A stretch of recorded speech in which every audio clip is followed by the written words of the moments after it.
제가 요즘에 느끼는 것들은 중국이라는 나라를 우리 관점에서 봐서 도대체 중국이라는 나라가 어떻게 흘러왔고 어떻게 이제 앞으로 갈 건지에 대해서 우리의 관점이 좀 실린 여러 가지 의견들을 좀 보고 싶다라는 게 제 생각이었는데 딱 거기에 맞춘 책이 이제 등장을 해서 반가운 마음에 소개를 하게 됩니다.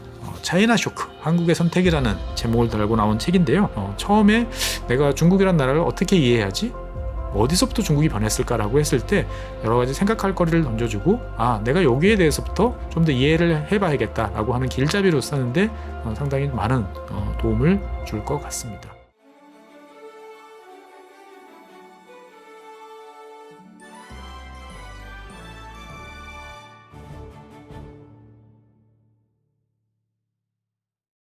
안녕하세요, 최준영입니다. 더운 여름 비 피해 없이 잘 지내고 계신가요? 요즘에 여러 가지 사건들도 많이 나고 도대체 세상이 어떻게 돌아가는지 참 겁이 난다 이런 이야기들 많이 듣습니다. 사실 저도 그렇습니다. 지난 30년 되게 평화롭게 잘 지내왔던 것 같은데 이제는 정말 무슨 일이 벌어져도 놀라면 안 되는 무슨 일이 일어날 수도 있다. 어떤 일도 일어날 수 있다. 이런 생각을 가지고 살아야 될 것 같은 이제 그러한 시대를 맞이하고 있는 것 같습니다. 이러한 이제 불안감을 주는 요소가 여러 가지가 있지만 그 가운데 하나는 우리 옆에 있는 큰 나라 중국 때문인 것 같아요. 사실 이제 우리는 이제 중국이라는 나라와 뭐 직접적으로 국경을 접하고는 있지 않지만 아주 가까운 나라이고 어떻게 보면은 이제 중국을 통해서 그동안 많이 성장을 해왔고 그 다음에 중국과 더불어서 여러 가지 일을 많이 하면서 큰 덕을 본 나라 중에 하나인데 최근에 이제 미국과 중국 그다음에 중국과 우리나라 여러 가지 상황들이 매우 좋지 않은 것들은 이제 잘 아시겠죠. 그래서 이제 뭐 중국과 이제 미국의 어떤 대립은 이제 격화되고 있고 최근에 이제 펠로시 이제 하원 의장의 이제 대만 방문을 둘러싼 여러 가지 이제 갈등. 그래서 이것이 진짜로 이제 군사적 충돌로 가는 거 아니냐 이제 이런 우려들. 그다음에 양쪽 다 이제 정말 한판 붙을 각오를 하고 여러 가지 빌드업을 이제 하다 보니까 이러다 우발적으로 무슨 일이 나는 거 아니냐라는 이제 생각들도 이제 많이 하고 계시는 거죠. 또 한편으로 보면 우리 입장에서 봤을 때는 이제 우리의 최대 수출품이고 우리 경제를 먹여 살리는 어떻게 보면 가장 큰 버팀목인 반도체를 둘러싼 이제 여러 가지 이제 미국과 중국, 대만 뭐 여러 가지 갈등 속에서 우리는 이러지도 저러지도 못하는 이제 샌드위치 신세가 되는 거 아니냐라고 이야기를 하는 거죠. 가만 정리를 해보면 지난 30년 동안 우리는 어떻게 보면은 양쪽 즉 미국과 중국 양쪽에서 최대의 이익을 뽑아내는 이제 그러한 나라였던 거죠. 근데 이제 그 동안에 양쪽에서 모두 이익을 보던 상황에서 벗어나서 이제는 일정 부분 손실을 감내하고 가야 되는 이제 그러한 상황이 이제 되고 있습니다. 어려운 상황이죠. 근데 또 이 와중에 다른 한편으로 보면 얼마 전에 이제 여론조사 결과가 한번 나오기도 했습니다만 전 세계에서 이제 중국에 대한 반감, 즉 반중 여론이 가장 높은 나라가 우리나라라는 또 이야기가 나오기도 합니다. 가까운 나라면 그래도 뭐 싫긴 하지만 그렇다고 너무 노골적으로 싫진 않은데 압도적으로 중국을 가장 싫어하는 나라가 대한민국으로 이제 꼽히기도 하고 있는 거죠.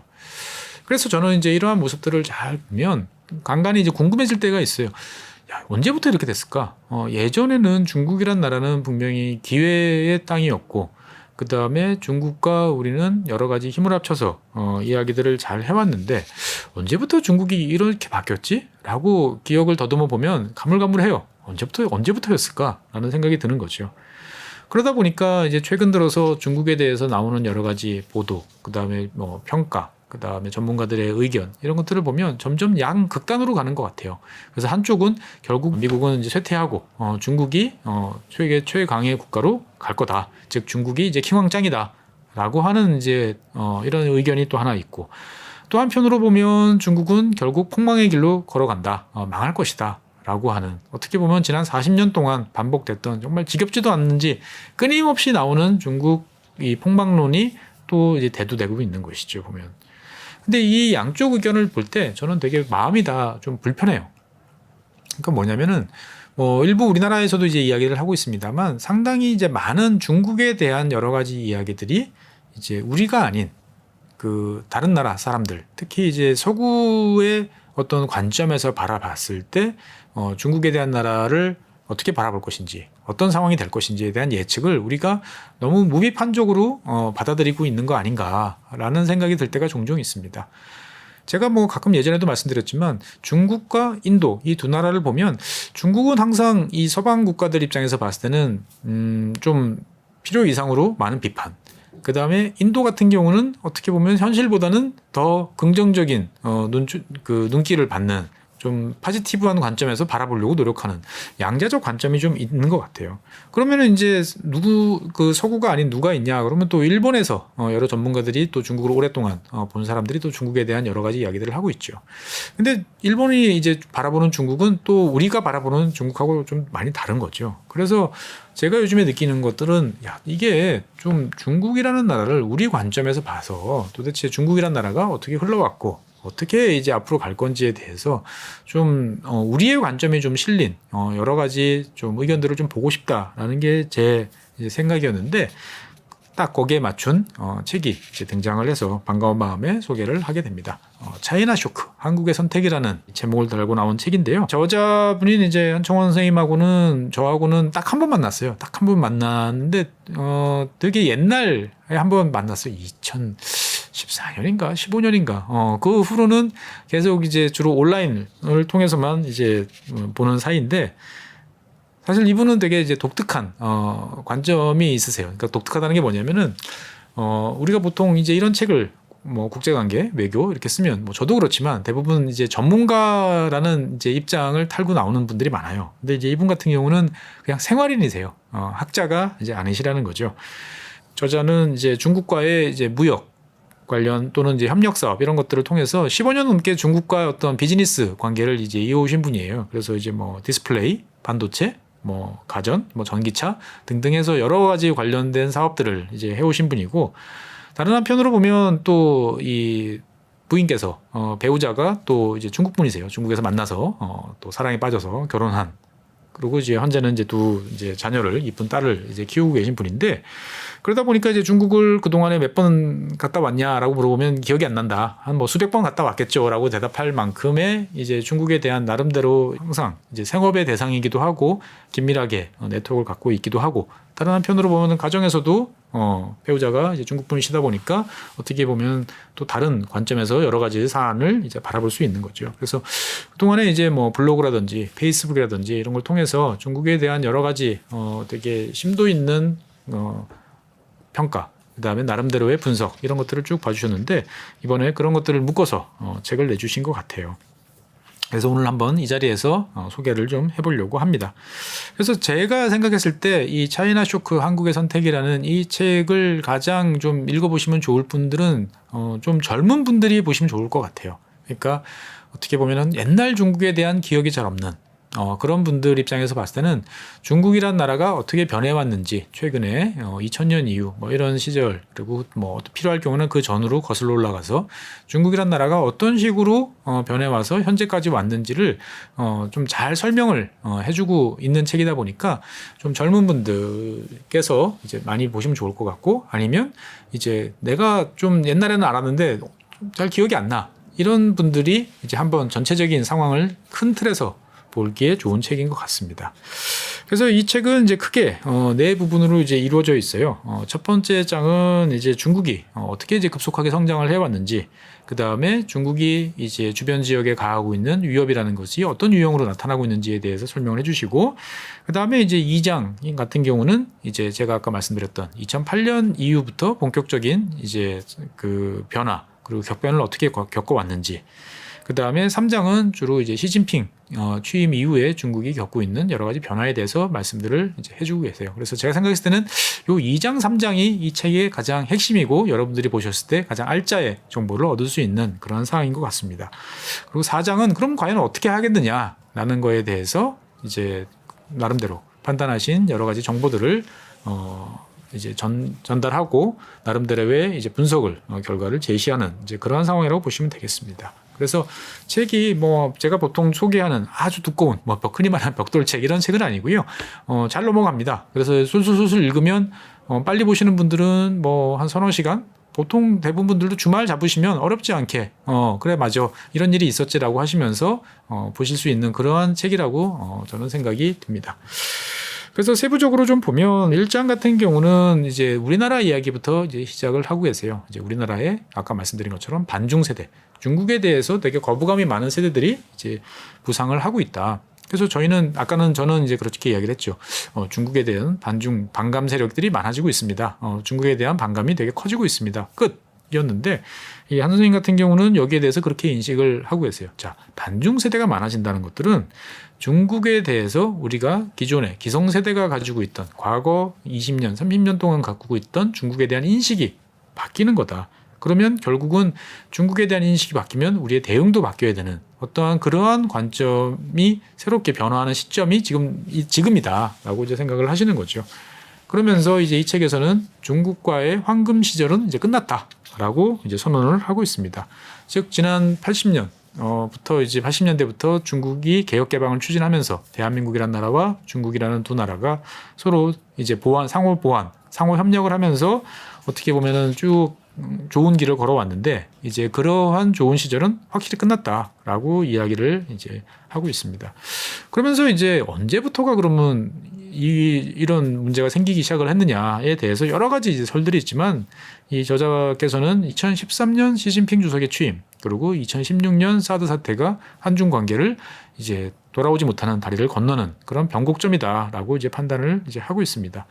그래서 이 책에서 보면 되게 이제 흥미로운 구절들이 많이 나와요. 보통 이제 학자들이 쓰는 책들은 이제 이론적인 설명들이 많고 거기에 대한 여러 가지 논문이나 근거를 많이 제시를 하고 있는데 이 책은 이제 그런 이야기들은 보다는 피부에 와닿는 생활인으로서 내가 접한 그리고 내가 경험한 중국의 이야기들이 많이 나와요. 그러면서 이제 황금 시대에 이 저자께서 겪었던 즐겁고 행복했던 시절 그리고 그게 갑자기 끝나는 충격 이런 것들이 있어요. 그러니까 뭐 화장품과 관련된 여러 가지 이제 업무를 이제 부수적으로 이제 해오셨다가 끼어들까? 그러다가 아니다. 내가 이게 본업이 아닌데라고 해서 갑자기 또 상황이 또 급반전됐을 때 또 안도의 한숨을 내셨던 이런 이야기들이 중간에 곳곳에 숨어 있어요. 그래서 저는 이 책의 매력은 어떤 그런 포인트들이 아닐까라고 이제 생각을 이제 하고 있습니다. 그래서 이 저자는 이제 지금은 어떻게 보면 우리는 참 기억이 빨리빨리 잊어먹고 있는데 조선 구마사 이게 이제 뭐 친중 드라마냐 아니냐 그래가지고 중간에 막 막을 내린 그런 드라마를 통해서 어떻게 보면 정치 외교적인 상황이 아니고 문화적인 즉 일상생활에서의 중국과의 대립과 갈등은 매우 커지고 있다라는 것들을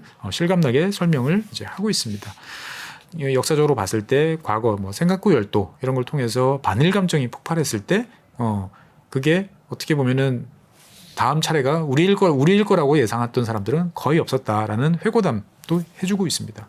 사실 가만 생각해보면 그래요. 그때 생각구 열도를 둘러싼 여러 가지 갈등이 있을 때 중국이 뭐 히토류 수출을 이제 뭐 금지하는 이런 것도 있었고 중국에서의 반일 시위가 되게 이제 많이 있었죠. 그래서 뭐 중국 사업장이라든지 중국 차량이라든지 뭐 중국 소매제에 대한 불매운동, 공격 이런 것도 있으면서 우리 많은 국민들 사이에서는 아이고 잘 됐다. 뭐 이런 감정을 가지신 분들이 많이 계셨어요. 근데 정말 그 다음 차례가 우리일 거라고는 사실 생각을 이제 못했던 거죠. 그래서 어떻게 보면 과거에 다 겪었던 일이고 우리가 다 알고 있는 이야기지만 이 책의 가장 큰 미덕은 그런 것들을 담담하게 그러면서도 여러 가지 에피소드를 통해서 새삼스럽게 일깨워준다라고 이제 볼 수 있는 거죠. 그러면서 이제 이 저자는 이제 중국과 이제 많은 교류를 이제 하면서 직접적으로 중국 기업인들, 그다음에 산업 관련 여러 가지 섹터들을 이제 만나면서 느꼈던 경험담들을 전개를 하고 있습니다. 이 표현이 되게 와닿았어요. 과거에는 중국 관계자들을 만나면 한국은 우리보다 우위에 있는 나라, 한국 기업이 만드는 물건은 기본적으로 좋은 물건이라는 생각이 있었다는 거죠. 그래서 한국에 대한 존경과 존중이 상당 부분 있었는데 어느 순간 이것이 사라졌다. 한국을 싫어해서라기보다는 중국의 산업 경쟁력이 극적으로 높아지면서 도약을 했다라는 거죠. 그래서 이제 한국 기업이 중국에서 그냥 편하게 아니면 가성비가 좋아서 물건을 팔 수 있는 것들은 이제 별로 없어지고 있다라는 이야기들을 이제 해주고 계신 거죠. 그래서 어떻게 보면 우리가 막연하게 중국이 급성장하고 있어요. 이게 아니고 실제 현장에서 봤을 때 우리의 입지가 점점 좁아지고 중국이 어떻게 보면은 그 규모의 경제, 그 다음에 시장을 내주고 기술을 얻고 그걸 통해서 다시 이제 상대방을 밀어내는 이러한 과정을 지난 15년 동안 봐왔던 과정들을 쭉 설명을 이제 해주고 이제 있습니다.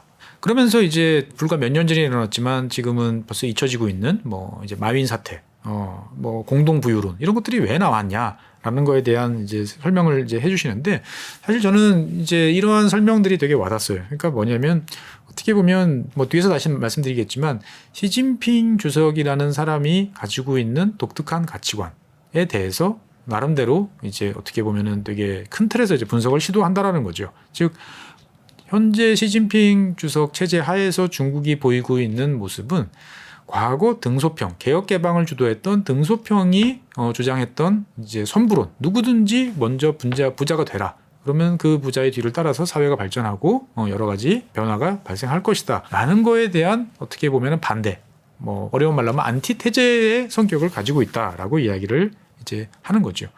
그래서 어떻게 보면은 과거에 이제 중국 정부가 등소평 이후에 보여줬던 모습하고 시진핑 정부가 이제 보여줬던 모습이 많이 다르고 그 다음에 우리가 생각했던 거와 달리 일단 질러놓고 그 다음에 수습이 안 돼가지고 당황하다가 뒤늦게 이제 봉합하는 이러한 모습들, 뭐 이를테면 이제 뭐 탈탄소, 뭐 탄소 중립과 관련된 문제라든지 이런 거에 대해서 중국이 이제 과거와는 다른 어떻게 모습을 보이는 게 이러한 요인이 아닌가라고 생각을 하는 거죠. 즉 어떻게 보면 시진핑 주석이라는 개인의 어떤 성향이라기보다는 현재 중국 정부가 가지고 있는 근본적인 방향, 즉 어떤 중국 정부의 권력은 되게 안정적이고 탄탄하고 이제 장기적으로 지속 가능할 것이다. 라는 견해가 강하지만 그거와 달리 상당히 이제 기존의 흐름에 대해서 맞서는 어떠한 그런 쪽의 성격이 있기 때문에 권력 구조적으로 봤을 때 좀 불안정한 상황에 놓여 있는 거 아닌가라고 이제 이 저자는 이제 해석을 하고 있습니다. 그러고 있다 보니까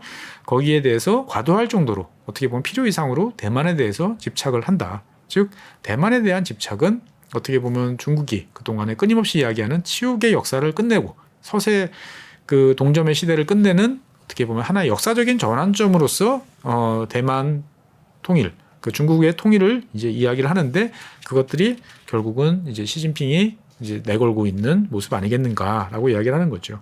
즉 중국에 대해서 좀 잘 들여다보자. 중국의 어떤 단편적인 모습보다는 그러한 어떤 흐름들을 쭉 보면서 방향성에 대해서 한번 우리가 인식을 해보자라는 이야기를 이 저자는 하고 있습니다. 그러면서 이제 이 2장으로 넘어가면 이제 2008년 이후에 이제 변화를 쭉 서술을 하고 있어요. 그래서 저는 이제 이걸 읽어보면서 그래 예전에 이런 일이 있었지. 근데 이거 까먹고 있었네. 이런 것들이 되게 많아요. 그래서 책장이 잘 넘어간다라는 게 그런 것 같아요. 그러니까 이제 뭐 모르는 사실을 남한테 새롭게 완전히 너 이거 몰랐지 이렇게 알려주는 게 아니고 담담한 어조로 과거에 있었던 일을 적절하게 설명을 해주는데. 생각해보면 사람의 기억력이라는 게 되게 이렇게 잘 없어진다라는 생각이 많이 듭니다. 그래서 이 장에서는 이제 시진핑이 추진하고 있는 여러 가지 정책의 핵심은 이제 신마오주의, 즉 마오쩌둥, 모택동에 내걸었던 그런 것들을 21세기에 다시 구현하고자 하는 이제 신마오주의. 그다음에 전통적인 보수주의가 결합이 됐는데 그 배경에는 이제 08년 글로벌 금융위기와 2012년 이제 보시라이 정변 사태가 있다라고 이 저자는 이제 판단을 하고 있는 거죠. 그래서 그 두 사건이 도대체 무엇이었고 어떤 영향을 미쳤는지에 대해서 이야기를 이제 하고 있습니다. 저자가 판단했을 때 개혁 개방 30년, 그러니까 이제 2010년 즉 글로벌 금융위기를 전후한 어떤 이런 시대는 개혁 개방 이후에 이제 중국이 내걸었던 중국 사회 특색 사회주의하고 그 다음에 그 과정에서 추진됐던 시장 경제가 본격적으로 충돌하기 시작했던 이제 그러한 시기다라고 이제 바라보는 거죠. 그러면서 이제 어떻게 보면은 목표 달성 이후에 이제 허무함, 그 다음에 이제 방향성 상실 등이 2010년을 전후해서 여러 차례 나타났고 그 과정에서 정치적인, 경제적인 갈등들이 이제 불거졌다라고 이제 보고 있는데 상당히 타당했던 것 같아요. 우리도 뭔가 돌격 앞으로 저 목표를 달성해라고 왔는데 그게 딱 끝났다. 단적인 예로 이제 우리 월드컵 잘해야 됩니다. 우리 올림픽 잘 치러야 됩니다라고 했는데 막상 딱 끝나고 났을 때 그 허탈감이라는 거 생각해 보시면 등장을 하는 거죠. 급속한 성장과 경제 성장, 그 다음에 뭔가 사회적인 어떤 부의 축적 이런 것들을 일정 수준 딱 했는데 30년 동안 해왔던 거죠, 중국이. 근데 자 이만큼 올라왔어. 근데 그 다음엔 뭐 해야 되지? 라는 거에 대해서 이거는 다시 이 등소평의 어록을 읽어봐도 안 나오고 모택동 이야기를 봐도 안 나온다라는 거죠. 도대체 뭘 해야 되나? 라는 과정에서 집권을 하게 됐던 사람이 이제 시진핑이고, 그 시진핑이라는 어떤 개인뿐만 아니고 중국 공산당 집권 체제 내에서의 갈등, 이런 요인들이 지금의 중국의 모습들을 이해하고 있다. 이해하는데 큰 이제 카드가 된다라고 이야기하는 거죠. 그래서 이 저자는 2장에서는 이 시진핑 그 주석이 이제 등장하기 이전의 30년에 대해서 이야기를 이제 합니다. 그래서 시진핑 주석이 가장 원하는 건 뭐냐? 본인은 어떻게 보면 개혁개방 이전의 30년, 즉 모택동 시절이죠. 마오쩌둥 시절의 30년, 그 다음에 개혁개방 이후의 30년, 등소평 개혁개방의 30년, 즉 양쪽 60년을 모두 긍정하면서 어디를 깎아내리거나 누르는 게 아니고 그 모두를 아우르면서 새로운 어떤 하나의 단계로 중국을 성장시키는, 올려놓는 지도자로서 본인의 입지를 굳히고 싶어한다라고 이제 보는 거죠.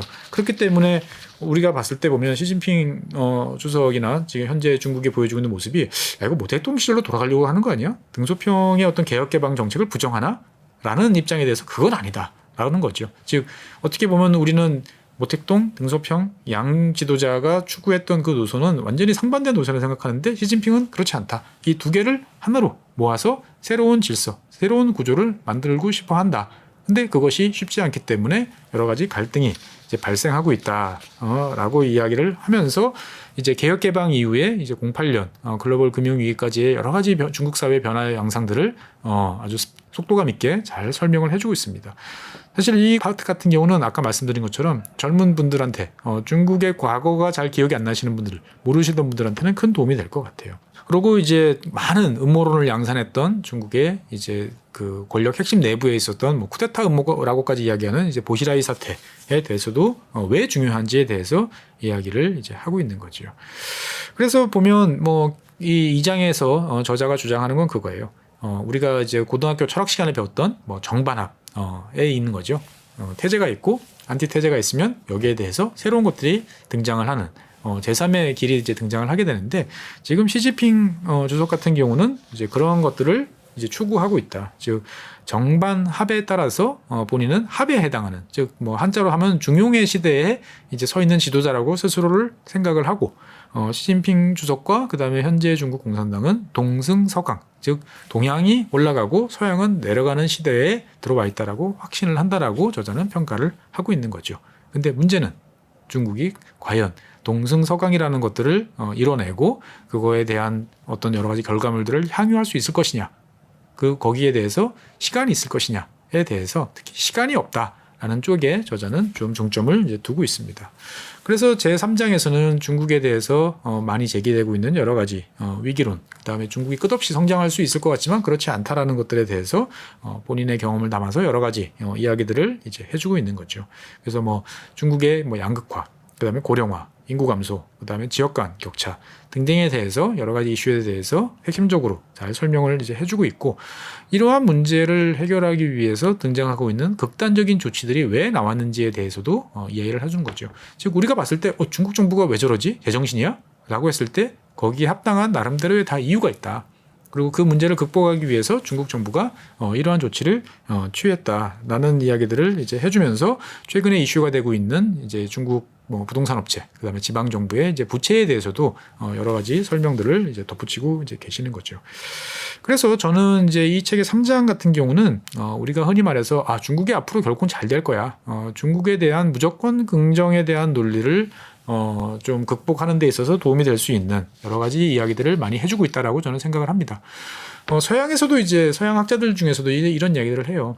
중국 같은 경우는 민주주의 국가들에 비해서 우월한 장점이 있다. 그것은 뭐냐면 선거에 의해서 좌고우면하지 않고 오랫동안 한 가지 정책을 추진할 수 있는 장기 지속성. 그다음에 두 번째로는 단계적으로 계단을 거쳐서 자기의 능력을 보인 사람들이 더 위에 정책적 책임자로 올라올 수 있는 현능주의, 능력을 보여주고 그 능력에 따라서 발탁하게 되는 그러한 현능주의가 상당히 이제 중국을 효율적으로 운영을 하고 있고 서구에 비해서 우월적인 요소다라고 이제 이야기를 하는 경우들이 많은데, 이 저자는 이제 거기에 대해서 현능주의라는 것들이 장점도 있지만 꼭 그렇진 않다. 여러 가지 단점들.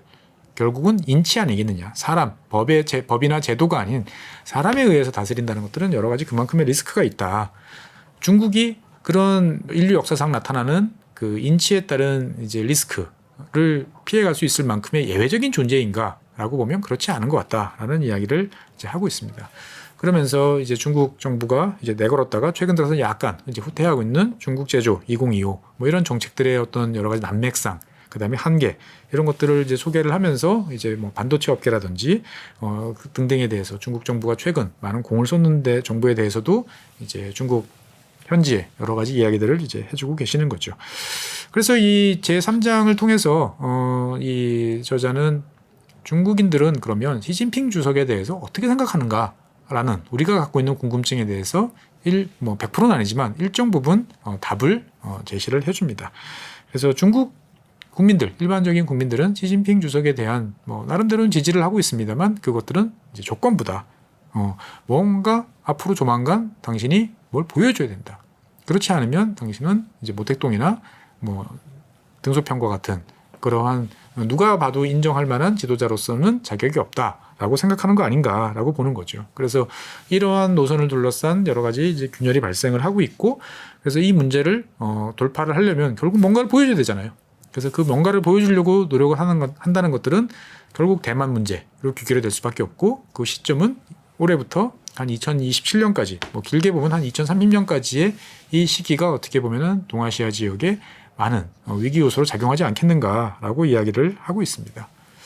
그러면서 이제 마지막 제4장에 대해서는 그러면 이제 우리는 무엇을 해야 되느냐라는 이제 궁금증에 대해서 저자 나름대로의 이제 분석과 이제 해법을 이제 제시를 하고 있는데, 크게 보면 두 가지입니다. 일단은 우리가 무조건적인 종속적인 변수라는 생각에서 벗어나야 된다. 저도 여러 차례 말씀드렸죠. 우리 스스로가 힘이 있고 우리가 노력을 하고 우리가 움직이면 나름대로의 룸을 만들 수 있는데 우리는 그런 우리 스스로의 힘을 자꾸 모르고 종속적인 변수로 우리 스스로 생각한다라는 말씀 제가 여러 번 드렸던 기억이 나는데 상당히 반가웠습니다. 그리고 두 번째로는 상당히 좀 위험할 수 있는 현 상황에서는 하지만 어떻게 보면 타당한 일본과의 관계를 어떻게 보면 정상화하고 과거의 수준으로 개선하기 위한 노력들을 기울일 필요가 있다. 그러면서 중국은 그럼 어떻게 해야 되느냐? 결국은 중국이란 나라를 나름대로의 방식으로 우리가 우리 기준에 맞춰서 활용할 수 있는 용중이라는 관점에서 바라봐야 되지 않겠냐? 라고 이제 이야기를 하면서 한국의 미래에 대해서 긍정적으로 이야기를 하고 있습니다. 즉 일방적으로 끌려가는 미래가 아닌 우리 스스로 우리의 미래를 개척하면서 중국 그리고 일본과의 관계 속에서 새롭게 발전의 방향을 잡아나갈 수 있지 않을까라고 이야기를 하면서 결론을 내리고 있는 거죠.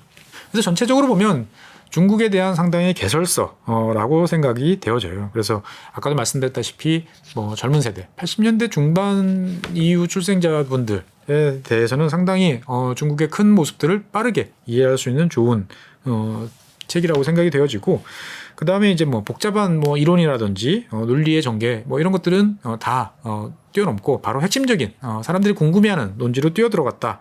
그리고 거기에 대해서 상당히 간결하고 저자가 솔직하게 나름대로 입장을 밝혔다라고 이제 저는 봅니다. 그렇기 때문에 이제 중국이 도대체 왜, 그럼 중국은 도대체 어디로 갈 것이냐라는 질문에 대해서 뭔가 이제 답을 구할 때 입문서로 활용하는데 상당히 좋을 것 같다라고 이제 생각이 되어져요. 근데 이제 한편으로 보면 약간 좀 아쉬운 면도 사실은 있어요. 그러니까 뭐냐면 중국에 대해서 정말 잘 아시고 중국에 대해서 애정도 있고 객관성도 있는 그런 시야를 가졌는데 불량 때문인지는 몰라도 보통 본인이 경험했던 체험했던 여러 가지 생생한 어떤 경험에 대한 묘사라든지 에피소드 이런 것들이 좀 더 많았으면 좀 더 말랑말랑한 더 잘 읽히는 책이 됐지 않았을까라는 생각이 좀 되기도 하고요.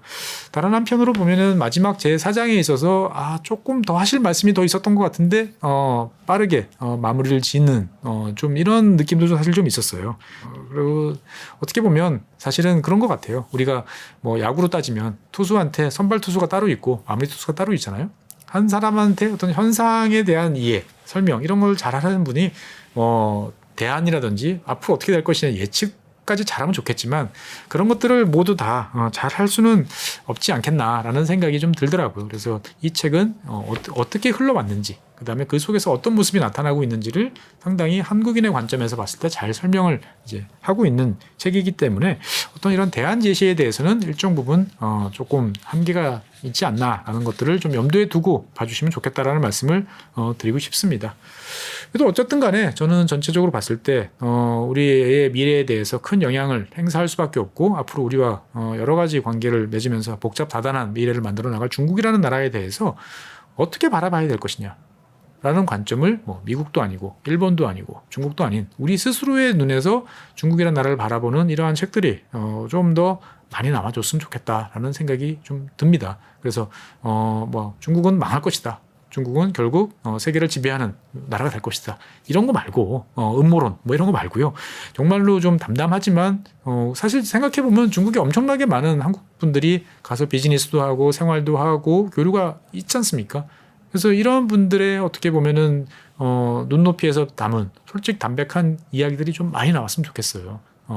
거창하고 어려운 그런 학자나 이론적인 서적이 아니고 정말 여러 측면에서 봤을 때 중국에 대한 이야기들을 많이 해줘야 우리 스스로도 판단을 해보고 제일 정확한 입장을 가질 텐데 좀 그런 면이 좀 많이 부족해진 것이 아닌가라는 생각이 드는 거죠.